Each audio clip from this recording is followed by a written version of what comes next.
Shalom semua warga kerajaan. Shepherding in truth. Kita dipanggil untuk jadi shepherd. Bukan berarti kita harus jadi gembala sepenuh waktu. Karena itu saya tidak suka istilah pendeta. Itu pemimpin upacara. Kalau pastor lebih cocok, gembala lebih cocok. Di Bali saya jadi gembala. Dan mereka adalah meniru daripada Tuhan Yesus. Di dalam 1 Petrus pasal 2:25 dikatakan, kamu telah kembali kepada gembala dan pemelihara jiwamu. Tuhan adalah gembala dan pemelihara. Manusia digambarkan seperti domba. Domba itu harus berjalan bersama-sama, mudah dikejutkan, mudah ketakutan, mudah bingung. Karena itu seorang shepherd akan berjalan di depan. Apa bedanya dengan cowboy? Cowboy jalan di belakang, kalau shepherd ada di depan. Karena itu setiap daripada kita, setiap kingdom leader harus menjadi shepherd. Yesus membuat pernyataan, I'm the good shepherd.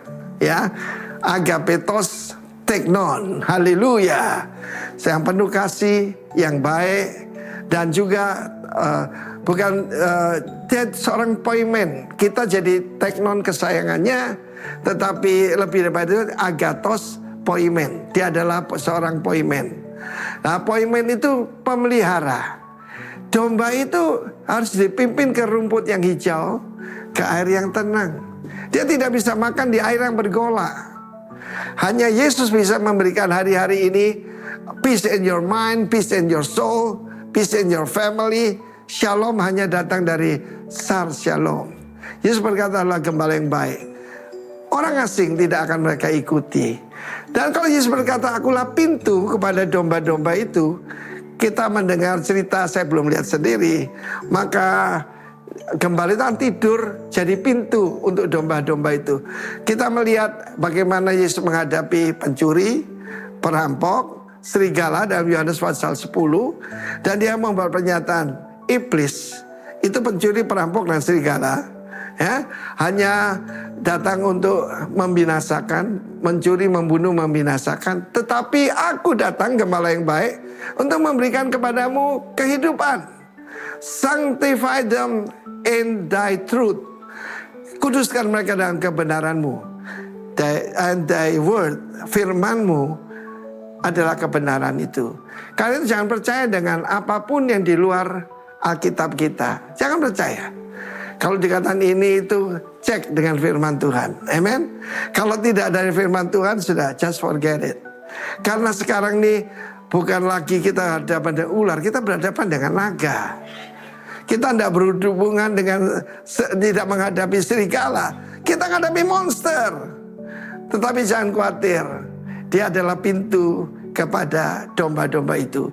Menarik sekali Yohanes pasal 5. Yesus, anak domba Allah, dia masuk melalui gerbang domba, ya, melalui gerbang domba, karena dia juga adalah anak domba Allah yang harus dikorbankan. Jangan lupa, yang terima dan dikatakan yaitu melalui pintu anugerah, satu tempat yang bernama Bethsaida, gerbang domba, masuk ke tempat yang penuh anugerah. Dan di situ ada domba yang kesakitan, orang yang lumpuh 38 tahun. Dan Yesus berkata, maukah engkau sembuh? Hari ini juga kalau saya mendengarkan, Tuhan tanya, maukah engkau kubela? Maukah engkau kupelihara? Maukah engkau sembuh? Sekian lama, saudara-saudara yang kasih, saya mengikut Tuhan Yesus sudah 47 tahun ini. Dia adalah gembala yang paling baik. Saya tidak pernah kekurangan. Saya selalu dipimpin pada air yang tenang dan berjalan di jalan kebenarannya. Tuhan memberkati kita, haleluya. Walk in truth with Jesus, haleluya, amin. Shalom. Kemarin saya dapat beberapa WA, ada yang telepon jemaat, banyak yang keluar kota. Ya, tetapi tidak apa-apa. Ya, bisa mengikuti ibadah secara online. Tema bulan kita sepanjang bulan Mei ini adalah Shepherding in Truth, artinya menggembalakan dalam kebenaran. Dalam Mazmur 23, masih ingat ayat yang pertama berkata apa? Tuhan adalah gembalaku. Kemudian di ayat yang ketiga, bagian B di sana dikatakan Ia menuntun aku di jalan yang benar. Artinya gembala agung kita yaitu Yesus Kristus tidak hanya menjaga kita, tetapi menuntun, menggembalakan kita supaya hidup kita tetap berada di dalam kebenaran. Dan kalau Tuhan lakukan itu bukan tanpa tujuan. Jadi ketika domba-domba tinggal di dalam kebenaran, mereka tidak akan tetap bayi rohani, tetapi mereka akan bertumbuh menjadi dewasa. Oleh sebab itu pada saat pagi hari ini, renungan saya beri judul The Call to Spiritual Maturity. Artinya apa? Panggilan menuju kedewasaan rohani. Panggilan menuju kedewasaan rohani. Hari-hari ini ada sebuah fenomena, bagi saya itu hal yang cukup serius dalam kehidupan rohani banyak orang Kristen. Apakah itu? Ternyata terjadi pertumbuhan rohani yang terhenti atau stagnasi rohani. Dan ironisnya mereka itu tidak sadar dan menganggap bahwa rohani mereka itu baik-baik saja. Jadi waktu berjalan, tahun demi tahun berlalu, ikuti ibadah, mendengarkan firman Tuhan, bahkan aktif di dalam pelayanan. Tetapi saya melihat bahwa ternyata karakter itu tidak berubah lebih baik. Kedewasaan tidak terbentuk dan sikap terhadap Tuhan masih seperti kanak-kanak. Respon terhadap Tuhan masih seperti bayi. Kalau dalam dunia fisik ya, bayi itu lucu. Bayi itu indah. Tetapi jika seseorang tetap dalam kondisi bayi, kalau sudah usia 20, 30, 40 tahun, itu enggak lucu loh. Itu bukan lagi indah, tetapi itu sebuah tragedi. Kalau saya catat di sini, itu merupakan kecacatan pertumbuhan. Demikian juga di dalam pertumbuhan rohani, sudah puluhan tahun ikut Tuhan, tetapi masih bayi rohani. Itu tragedi, kecacatan pertumbuhan rohani. Pagi hari ini saya akan membahas ada 3 surat yang ditulis oleh baik Paulus ataupun ada surat Ibrani, ya tidak diketahui siapa penulisnya. Yang pertama itu adalah di dalam surat Korintus. Rasul Paulus menulis surat kepada jemaat di Korintus.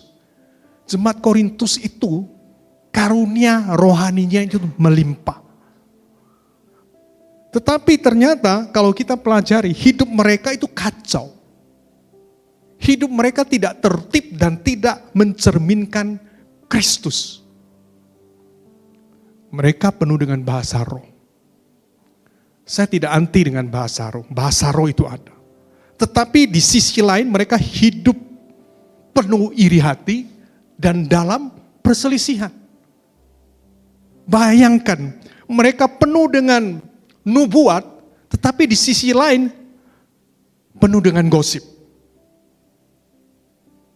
Penuh dengan nubuat, penuh dengan semangat, tetapi tidak setia.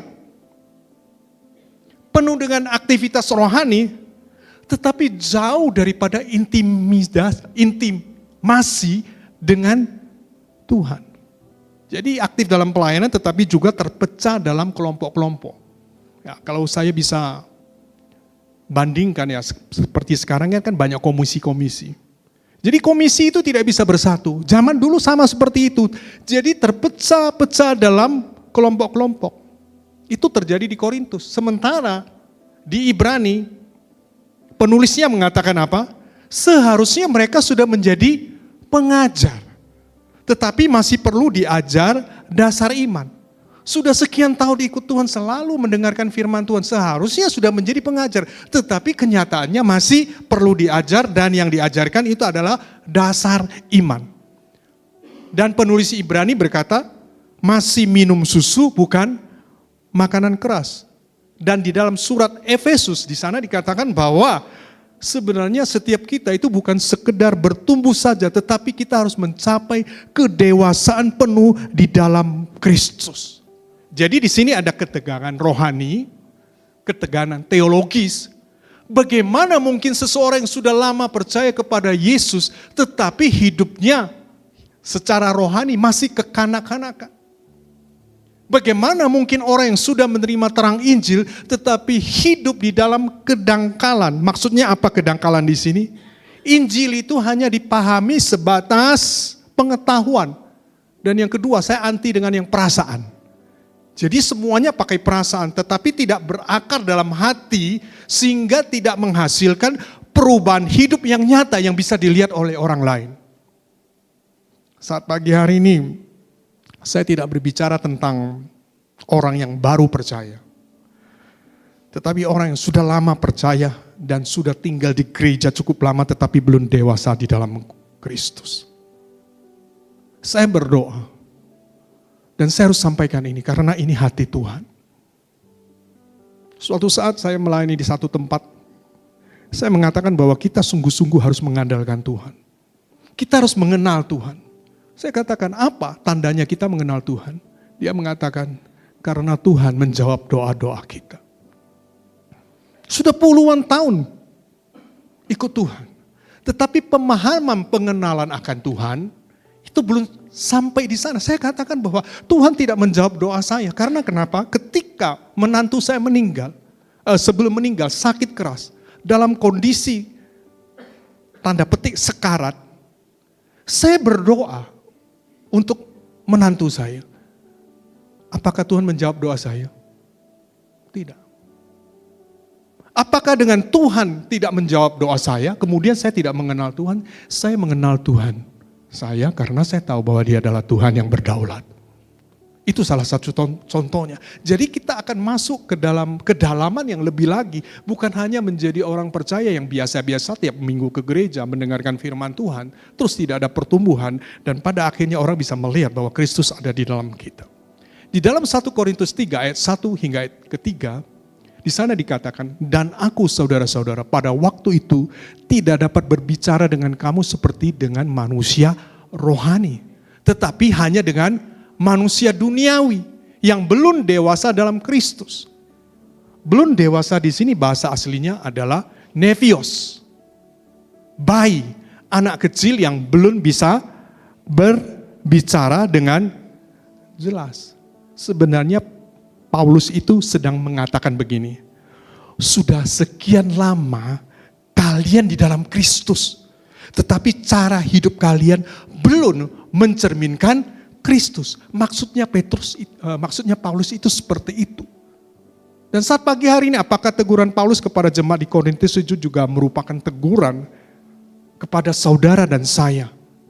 Apakah kita sudah sekian tahun ikut Tuhan, tetapi masih belum mencerminkan Kristus? Kita disebut belum dewasa.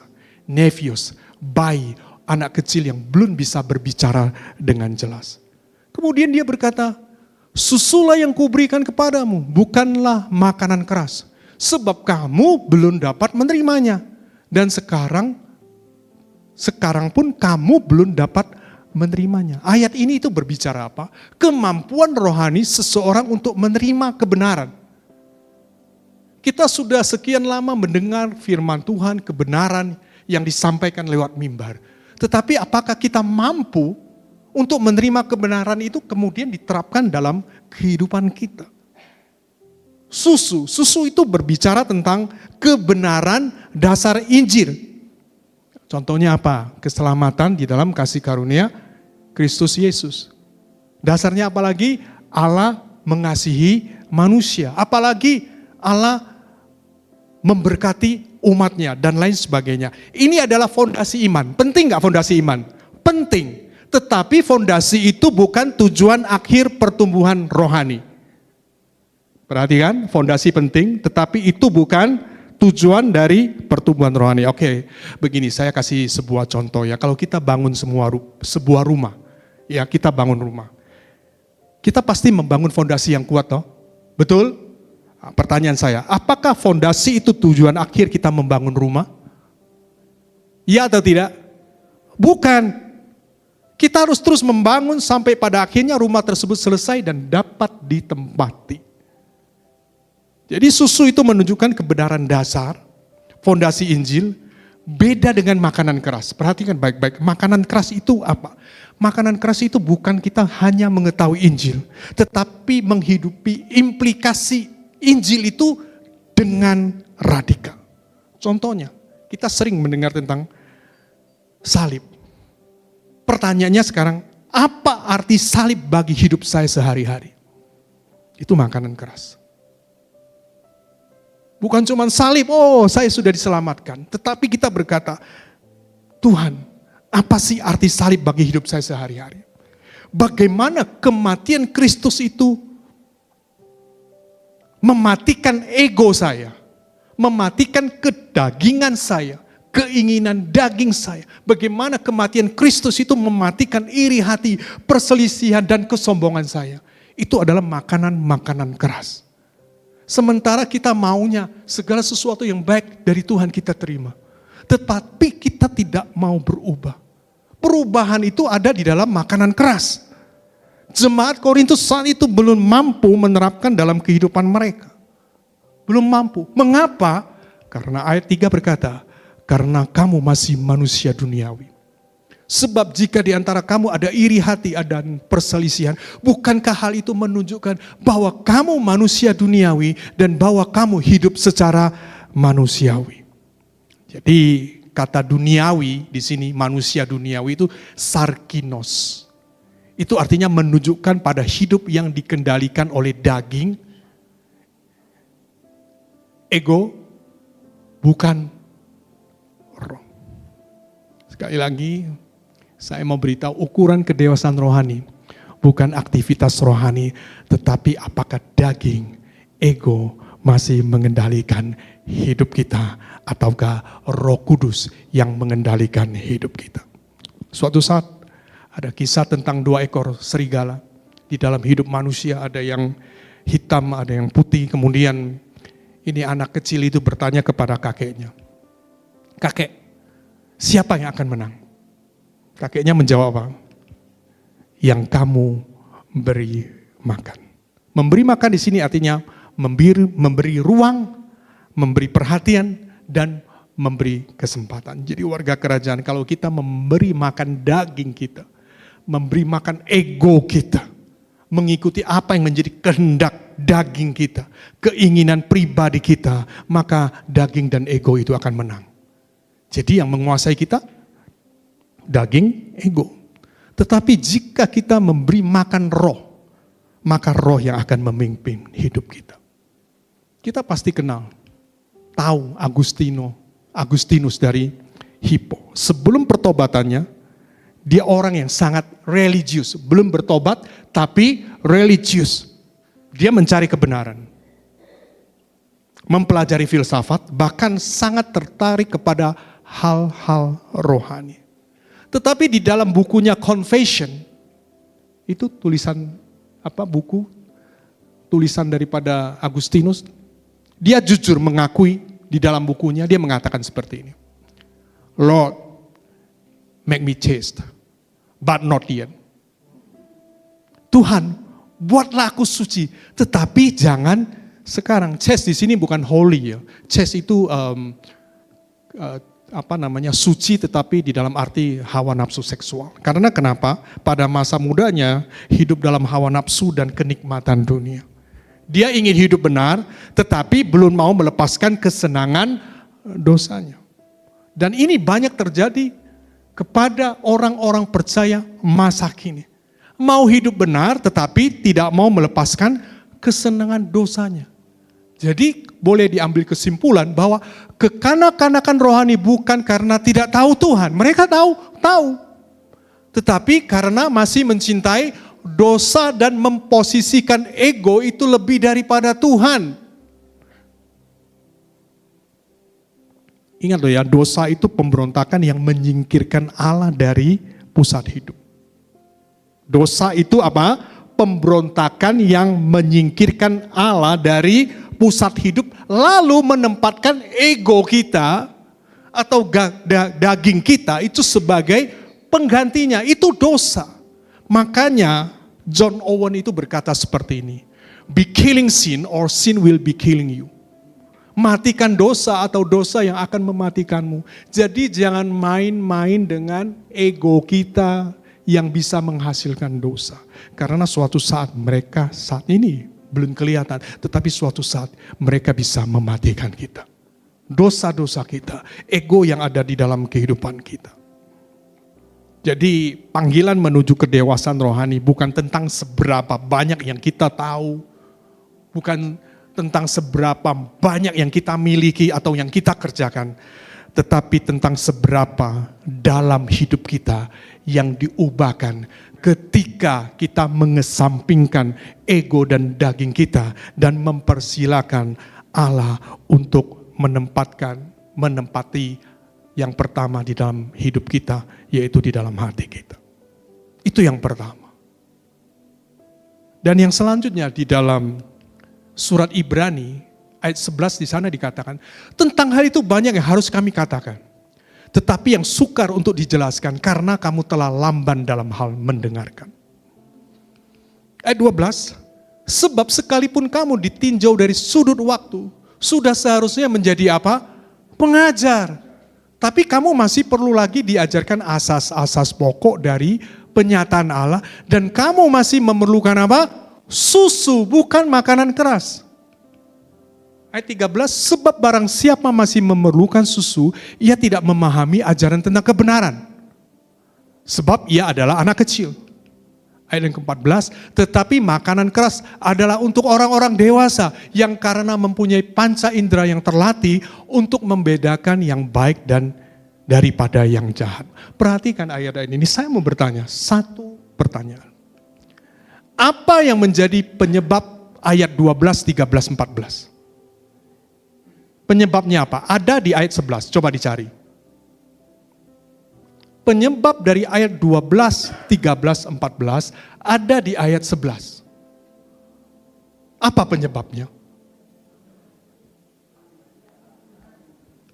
Apa? Lamban dalam hal mendengarkan.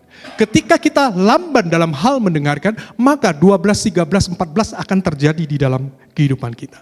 Jadi penyebabnya ada di ayat 11 dan penyebabnya adalah lamban dalam hal mendengarkan. Dan saat pagi hari ini, saya rindu jemaat harus bisa membedakan antara mendengar dan mendengarkan. Mendengar itu secara pasif, terjadi secara pasif, sedangkan mendengarkan itu kita aktif dan disengaja. Perhatikan baik-baik, masalahnya apakah pada firman? Bukan, masalahnya adalah pada pendengarnya. Dan di dalam Yohanes 10 ayat 3, suffering in truth. Ayat ini berkata, dan domba-domba mendengarkan suaranya. Suaranya ini suara Kristus. Mendengarkan, bukan mendengar, tetapi mendengarkan. Banyak orang Kristen mendengar firman, tetapi tidak benar-benar mendengarkan suara Tuhan. Perhatikan baik-baik. Mendengar firman masuk ke telinga, itu bisa terjadi setiap minggu kita duduk di gereja. Kita mendengarkan khotbah, kita mendengar khotbah, membaca Alkitab atau ayat-ayat Alkitab. Tetapi semua bisa berhenti di pikiran saja. Biasanya orang seperti ini tahu banyak tentang firman Tuhan, tahu banyak tentang Alkitab, tetapi hidup mereka, karakter mereka tidak pernah berubah. Bisa menangkap sampai di sini? Baik. Yakobus 1 ayat 22. Tetapi hendaklah kamu menjadi pelaku firman dan bukan hanya pendengar saja. Artinya mendengar firman itu saja belum cukup. Tetapi harus menjadi apa? Pelaku. Karena jika tidak demikian, kamu menipu dirimu sendiri. Menipu diri sendiri itu artinya apa? Merasa diri sudah benar di hadapan Tuhan. Tetapi kenyataannya belum. Jadi sekali lagi mendengar itu belum cukup. Kita harus masuk level yang lebih tinggi, yaitu mendengarkan suara Tuhan. firman Tuhan itu masuk dalam hati kita, internalisasi firman, dan itu yang sanggup untuk mengubahkan hidup kita. Mengapa banyak orang Kristen sudah sekian tahun percaya Tuhan, tetapi tidak ada perubahan yang lebih baik menuju kepada Kristus, ke arah Kristus. Karena mereka cuma datang mendengar firman Tuhan. Dan firman Tuhan itu mereka tidak sanggup untuk mendengarkan suara Tuhan di dalam firman itu. Ketika kita bisa mendengarkan suara Tuhan, saya memberitahu ada satu rahasia. Firman itu menjadi pribadi. Firman itu bisa menegur kita. Firman itu bisa memberikan kita dorongan, kekuatan, atau sebuah panggilan yang jelas. Itu firman yang hidup. Bukan firman yang cuma dibacakan kita dengar, tetapi sudah menjadi suara Tuhan. Dan itu menjadi pribadi yang akan bisa mengubahkan hidup kita. Sekali lagi, itu perlu respon daripada pendengar tersebut. Ada 2 orang dalam sebuah ibadah. Setelah selesai ibadah, orang pertama mengatakan, khotbahnya bagus ya, lucu-lucu lagi, selesai. Tetapi ada orang kedua, dia mengatakan, ada bagian dalam hidup saya yang Tuhan sedang singkapkan hari ini. Bagian yang tidak berkenan kepada Tuhan dan aku mau berubah. Yang pertama, mereka mendengar firman. Yang kedua, mereka mendengarkan suara Tuhan. Pagi hari ini saya tidak tahu apakah kita datang ke tempat ini hanya dengar firman. Tetapi sebenarnya ketika kita serius, di dalamnya itu ada suara Tuhan. Dan kita perlu mendengarkan. Kalau kita mendengarkan suara Tuhan dan kita mengikutinya, akan terjadi perubahan-perubahan yang dahsyat dalam kehidupan kita. Sehingga setiap waktu kalau kita dengarkan itu, dengan berjalannya waktu, semakin hari kita akan semakin seperti Kristus. Francis Chan pernah berkata seperti ini. Jangan terjebak hanya mempelajari firman saja.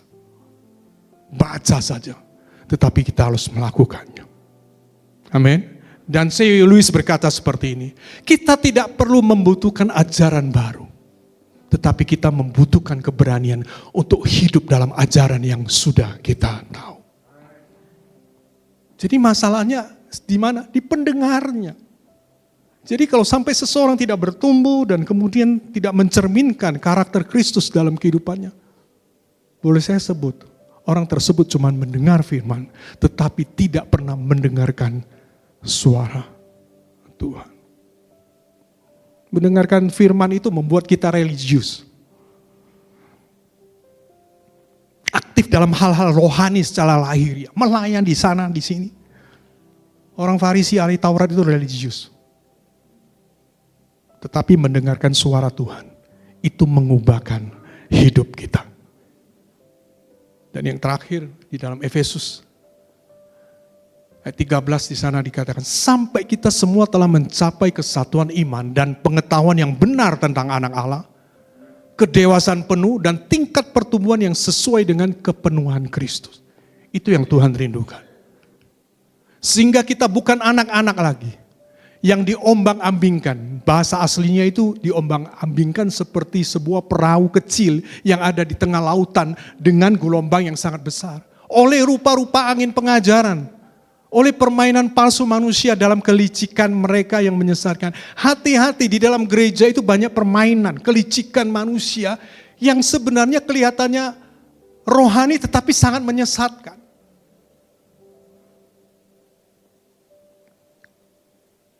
Jadi pagi hari ini, sekali lagi, saya ingatkan bahwa kita hidup di zaman suara itu begitu banyak. Tetapi kebenaran itu mulai langka. Di mana suara-suara itu? Mulai dari pengajaran, konten rohani, motivasi, bahkan suara Tuhan tapi versi manusia. Hati-hati. Sekali lagi saya ingatkan jemaat di tempat ini. Hati-hati. Kita dikelilingi oleh pengajaran, konten rohani, motivasi, suara Tuhan versi manusia. Sedikit-sedikit berkata apa? Tuhan berbicara kepadaku. Tuhan masih berbicara. Tetapi ada orang-orang selalu mengatakan apa? Tuhan berbicara kepadaku. Sedikit-sedikit Tuhan bilang begini, Tuhan bilang begitu. Tuhan bisa bicara dengan kita. Bisa dalam Alkitabnya saja sudah bicara, cuman kita tidak pernah baca dan tidak mendengarkan suaranya. Sedikit-sedikit naik ke surga, turun ke neraka. Loh, serius loh.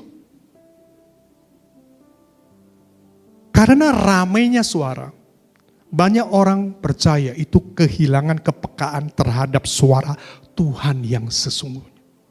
Kita terlalu banyak masukan dan ternyata itu versi manusia.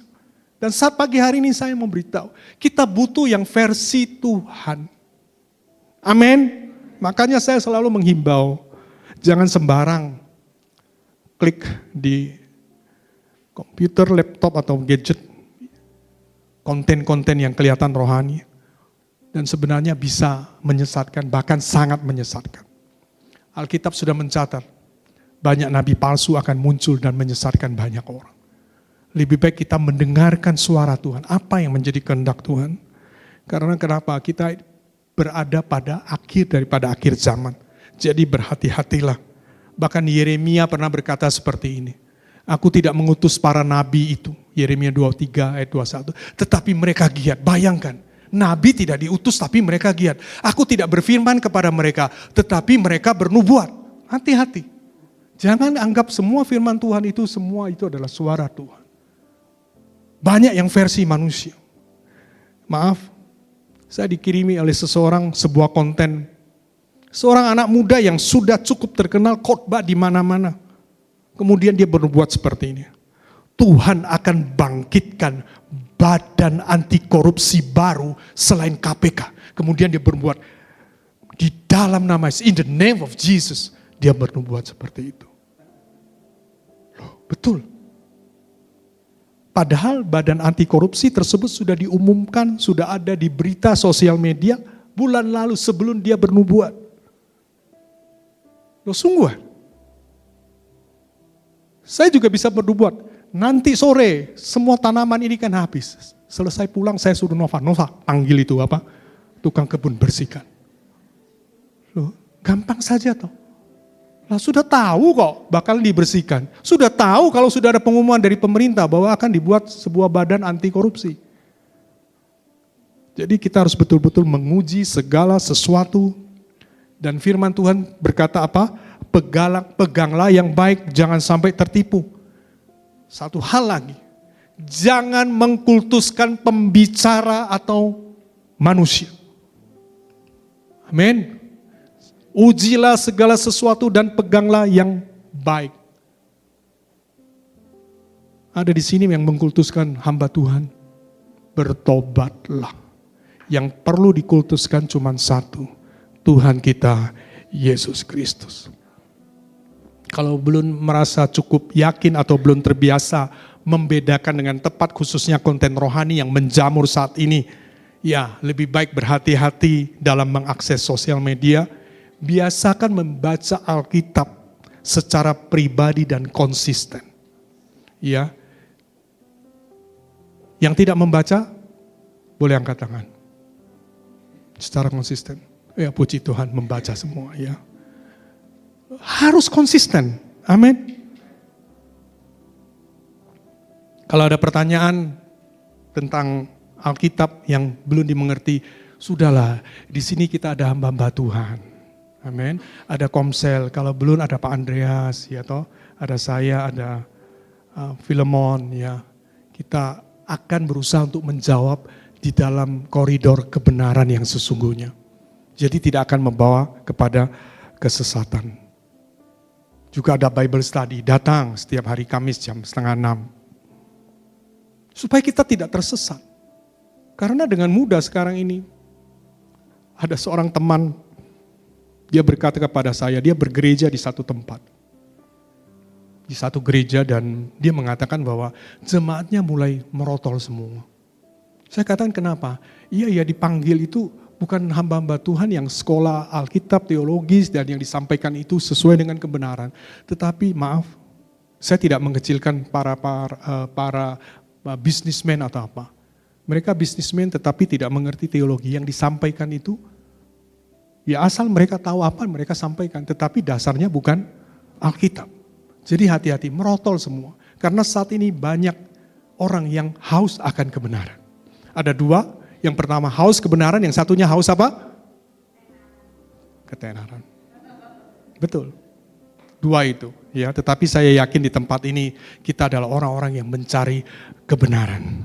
Oke, dan yang terakhir di sana dikatakan tetapi dengan teguh berpegang kepada kebenaran di dalam kasih, kita bertumbuh di dalam segala hal ke arah Dia, Kristus yang adalah kepala. Jadi di sini kebenaran di dalam kasih. Jangan cuma kebenaran saja. Atau di dalam kasih saja, Alkitab mencatat apa? Kebenaran di dalam kasih. Bayangkan seorang dokter menghadapi pasien yang sakit serius dan menyampaikan diagnosanya. Jadi dokter ini sakit kanker sepertinya. Dia menyampaikan yang pertama, kebenaran tanpa kasih. Dokter berkata, kamu sakit parah, kalau kamu tidak diobati, kamu akan segera mati. Benar gak apa yang dikatakan dokter? Benar. Memang benar, tapi cara penyampaiannya itu menakutkan, melukai dan membuat pasien itu putus asa. Kebenaran tanpa kasih. Yang kedua, kasih tanpa kebenaran. Dokter berkata, tenang saja, kamu baik-baik saja kok. Penyakitmu itu aman, bisa diobati, santai saja. Nah, mendengar seperti itu, kan tenang. Tapi itu nggak benar. Karena penyakit serius. Dan bisa membahayakan pasiennya karena menganggap bahwa itu penyakit yang ringan. Kemudian yang terakhir itu yang benar, yaitu kebenaran dan kasih. Dokter berkata, memang kondisimu serius. Penyakitmu memang parah, tetapi kamu masih punya harapan. Saya akan bantu sekuat tenaga. Jadi di sana ada kebenaran, ada kasih, dan juga ada harapan. Jadi di sini kebenaran itu menunjukkan kondisi kita. Kebenaran harus ditunjukkan lewat kebenaran itu, kondisi kita itu ditunjukkan. Tetapi kasih itu menolong kita keluar dari kondisi itu. Bisa menangkap apa yang saya maksudkan? Ya, jadi sekali lagi kebenaran itu menunjukkan kondisi kita, kasih menolong kita keluar dari kondisi itu. Jadi ada tiga tipe orang Kristen. Yang pertama itu adalah kebenaran tanpa kasih. Siapakah mereka? Kita sudah tahu. Mereka itu adalah orang Farisi. Hanya menekankan kebenaran tetapi kehilangan kasih. Akhirnya menjadi keras, kaku dan suka menghakimi. Mereka tahu kebenaran tapi tidak ada kasih, jadinya legalitas. Yang kedua itu adalah kasih tanpa kebenaran. Contohnya Imam Eli memiliki kasih kepada anak-anaknya. Anak-anaknya berbuat dosa cuma ngomong, jangan berbuat seperti itu. Tanpa ketegasan dalam kebenaran dan akhirnya jatuh mati semua. Itu kasih tanpa kebenaran, beda dengan Tuhan kita. Kebenaran di dalam kasih. Kebenaran itu dia menyatakan kesalahannya, kondisinya. Bahwa dulunya itu adalah orang-orang yang tidak berkenan kepada Tuhan. Si wanita Samaria itu. Tetapi dengan kasih kita melihat membawa pemulihan bagi wanita Samaria.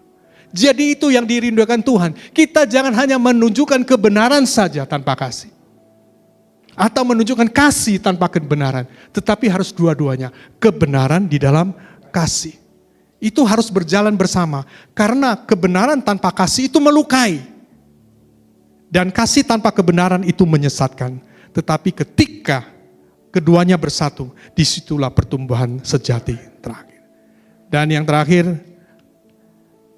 di sana dikatakan bertumbuh di dalam segala hal ke arah Dia, Kristus yang adalah kepala. Artinya Kristus menjadi pusat, Kristus menjadi pemimpin, menjadi standar hidup kita, menjadi teladan hidup kita. Bukan perasaan kita, bukan ego kita, tetapi hanya Kristus. Jadi pertanyaannya sekarang ini bukannya seberapa saya tahu, seberapa saya miliki, apa yang saya punyai, talenta dan lain sebagainya, tetapi apakah hidup saya semakin menyerupai Kristus. Mari kita belajar kebenaran tetapi dibungkus dengan kasih supaya kita sungguh bertumbuh, bukan hanya terlihat rohani tetapi benar-benar dewasa di dalam Tuhan. Panjang khotbahnya tapi ada kesimpulannya. Kesimpulannya ada 6 dari apa yang sudah saya bicarakan tadi. Yang pertama, kedewasaan rohani bukan soal aktivitas tetapi perubahan hidup. Yang semakin hari semakin seperti Kristus. Ingat ya, kedewasaan rohani bukan soal aktivitas, tetapi perubahan. Yang kedua, bahaya terbesar adalah stagnasi rohani yang tidak disadari. Kalau kita merasa kita sudah stuck, gak sadar, ya kita berada di tingkat itu terus. Tetapi ketika kita sadar bahwa kita stuck, kita harus mengejar sesuatu yang lebih lagi. Berarti kita sudah menyadarinya, yang berbahaya yang tidak disadari. Merasa fine-fine saja, baik-baik saja. Yang selanjutnya, ukuran kedewasaan bukan karunia, tetapi karakter. Apakah ego, daging masih berkuasa dalam hidup kita? 4, mendengar firman saja tidak cukup. Kita harus menjadi pelaku. Pertumbuhan terjadi saat kita hidup seimbang dalam kebenaran dan kasih. Dan yang terakhir, tujuan akhirnya menjadi serupa Kristus. Tuhan Yesus memberkati kita semua. Saya mengundang